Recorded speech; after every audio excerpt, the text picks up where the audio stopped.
Amakhala, a spectacular 18,000-acre malaria-free game reserve, a mere 40 minutes from Port Elizabeth. Taking in an area where 5 biomes merge, it has an impressive diversity of fauna and flora, offering the visitor unique all-year-round viewing experiences.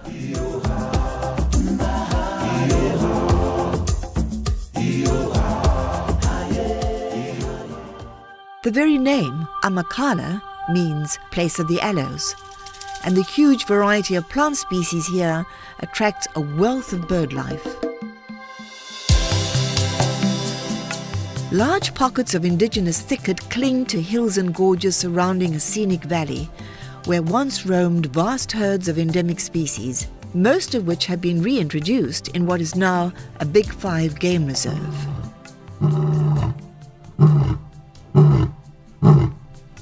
Adding to the visual spectacle is the Bushman's River, which encircles the vast plains below with their wide open vistas for easy game viewing. When the river is in full flow, an additional bonus is a river launch with views into the lush endemic vegetation which borders the entire length of the watercourse.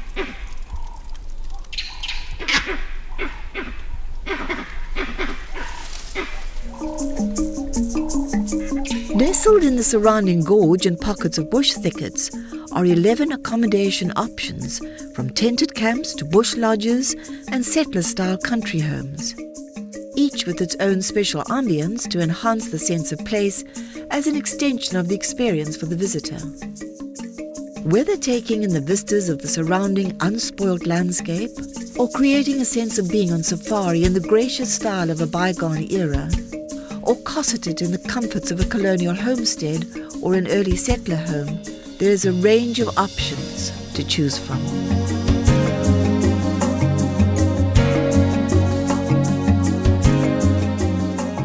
The vision to revert the land back from farming to its original state was that of Bill Falls, whose family had been farming the Leeuwenbosch section of the reserve since the first part of the 19th century.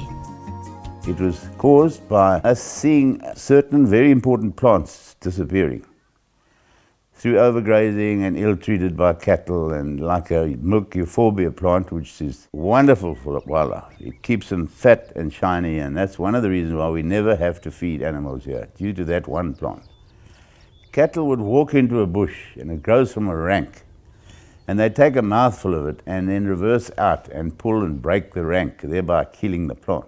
Whereas wildlife nibble off the ends of those shoots. In other words, they're just pruning that plant and they're propagating its growth. And the same with a lot of other plants like ground cover plants. Then in 1966 we decided to sell every sheep and every cow, and it was the best move we've ever made, because there's so many different ways of making a living out of wildlife. All we've done is to go over to game and entice our neighbours to join us to make Amakhala a sizable entity. God put wildlife here, and we came and took it away. So that was our biggest mistake, and all we're trying to rectify is that mistake.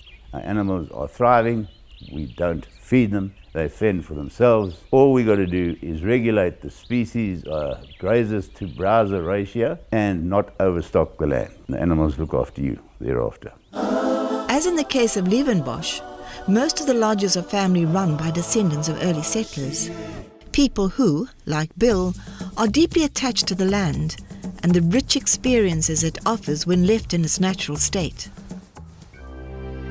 Linked to the conservation ethic is a belief in the importance of instilling a love for natural areas in young people, who will one day become the custodians of our wildlife areas. The Conservation Centre, funded from bed levies and donations, was created with this in mind, and it plays an active role in creating environmental awareness among students from surrounding schools. Another aspect of conservation education is the game ranger training offered on the reserve. It's essential for you as a guide to assess what is going on in the herd structure, like this buffaloes that we're viewing at the moment, before you enter the sighting with your guests. For instance, are there any conflict between the animals that can give you an indication of whether you should approach or not? It's ultimately about the enjoyment and the safety of your guests. So it's essential that you ask your guests whether they are comfortable and whether they actually wish to go closer to the sighting. The reserve also serves as a location for wildlife veterinary training for local and international students. Then there is the in-service training given to staff drawn mainly from surrounding farms. Amakhala Game Reserve has created lots of employment for the local people. They've got an opportunity to work in the hospitality industry with no knowledge at all.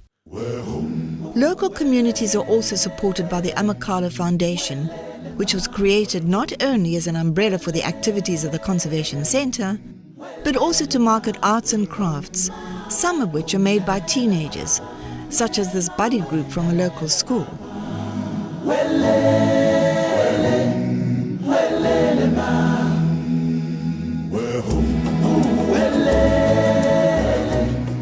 In addition, the foundation supports the Isifo Charity Trust, which provides care to hundreds of children affected by HIV and AIDS.